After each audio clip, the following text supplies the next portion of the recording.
Our story is Cinderella, and it is one of the best loved of all the fairy tales from France.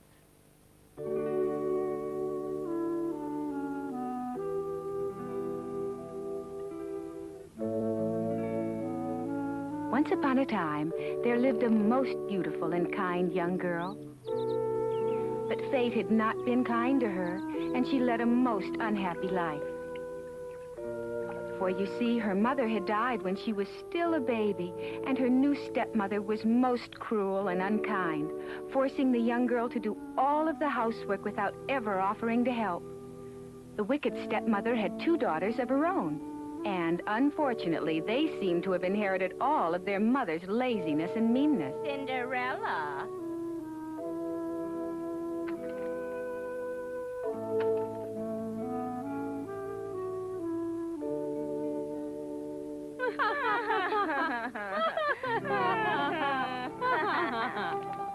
Every evening when she had finished cleaning up after her stepfamily all day, she would go into the kitchen and sit by the fireplace. The warm glow of the fire seemed to relax her and renew her strength after such a long, hot day. But her sisters laughed at her and began to call her Cinderella because her clothes were always flecked with the ashes of cinders from the fire. But even though her clothes were ragged and her life was filled with misfortune, Cinderella's lovely smile always shone through, and her sisters were very jealous of her beauty. One day, a courier from the castle delivered an invitation to a grand ball to be hosted by the handsome young prince of the land. It was to be a gala and festive affair, and to it was invited every young girl in the kingdom. The stepsisters immediately began to squeeze into their finest gowns and put on layer after layer of rouge and lipstick. After all, there was always the chance that they might catch the young prince's eye, and if they were really lucky, he might even propose. But to poor Cinderella, the ball only meant more work on top of her already tiring daily chores. Why, her sisters couldn't possibly get ready without her help. Cinderella wanted to go to the ball, but what would she wear? She didn't have a single gown that wasn't torn or singed by the cinders, and her selfish sisters would never let her borrow one of theirs.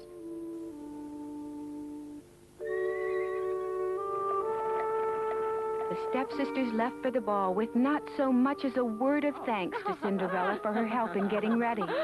And as usual, Cinderella was left alone to clean up after them. Oh, look at that mess. How could her sisters be so cruel and inconsiderate? Just once, Cinderella wanted to dress up and go to a party, to dance and have a good time like all the other girls her age. How could her sisters be so cruel and inconsiderate?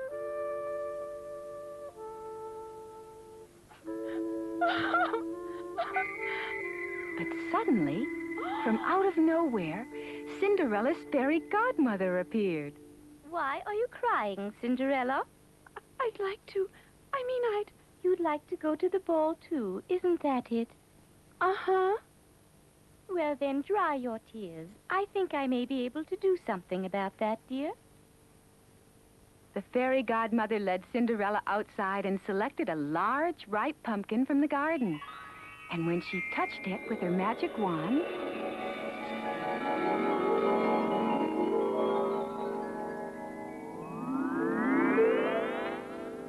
Why, it's a carriage.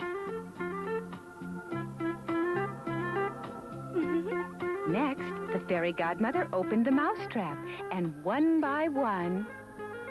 There's 1, there's 2, there's 3, there's 4, there's 5, and here's 6. And this plump little fellow would make a perfect coachman for you, my dear. There you go. Oh. And now it's your turn, Cinderella. Are you ready? Uh-huh. For Cinderella, a gown of silk and velvet. Oh, oh, oh.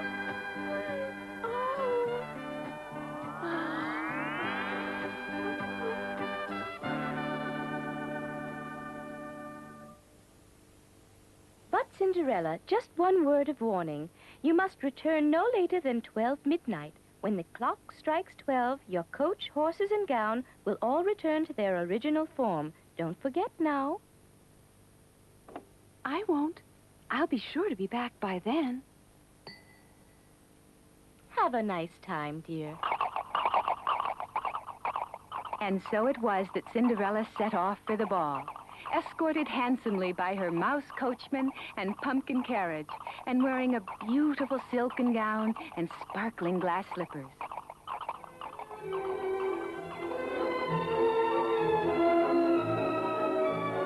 The loveliest girls in the kingdom were at the ball, and they were all dressed in their finest gowns, and each one in turn had a chance to dance and talk with the handsome prince.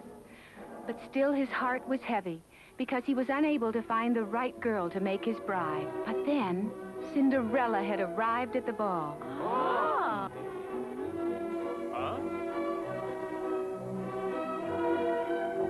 As Cinderella made her entrance, all eyes were turned in her direction. Never had the prince seen anyone so lovely. Who was she? Where had she come from? No one seemed to know.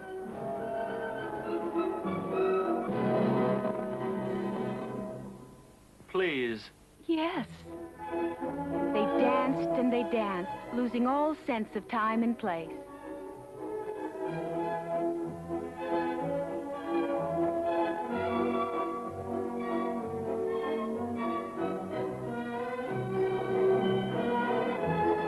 It was as if they were alone, forgetting about all the others at the ball. It seemed they would dance forever.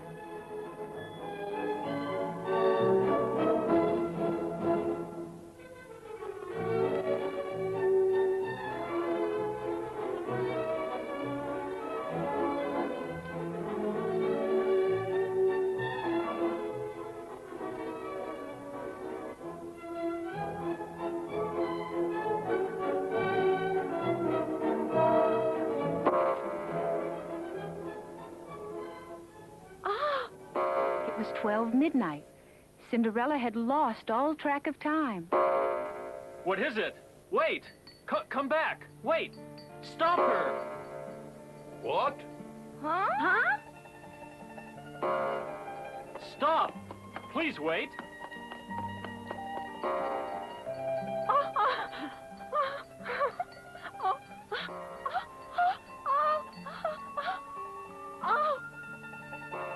Cinderella had to get out of the castle before her gown turned once more to rags. Hurry, hurry, please. It's about to strike 12. Huh? Wait! At least tell me your name. It was just as her fairy godmother had warned. As soon as the great clock in the castle tower struck for a 12th time, the pumpkin, mice, and gown all were changed back to their original forms. Only the precious glass slippers remained. It was all the prince had to remind him of her. Hear ye, hear ye. Our king hereby proclaims that his son, the prince, shall marry the first maiden, whose foot shall fit the glass slipper found at the ball. The king's men carried the glass slipper from house to house, and each girl in the land took her turn at trying to squeeze into the slipper, but to no avail. It was just too dainty for their big feet. Eventually, the slipper was brought to Cinderella's house. Look out!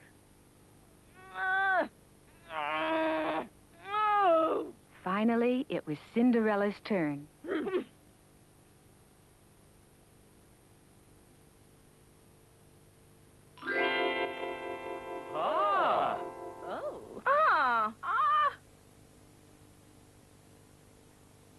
There was no doubt about it.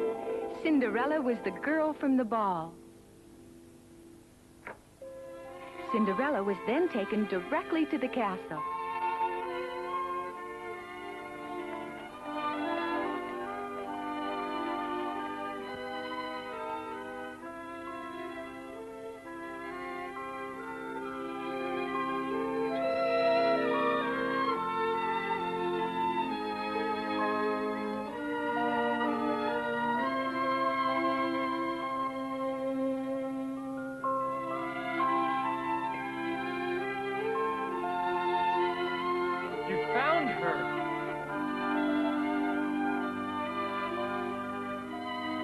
The handsome prince had at last found his true love.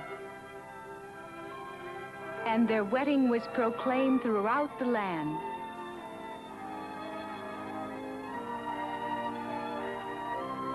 Cinderella became a kind and generous princess, and they lived happily ever after.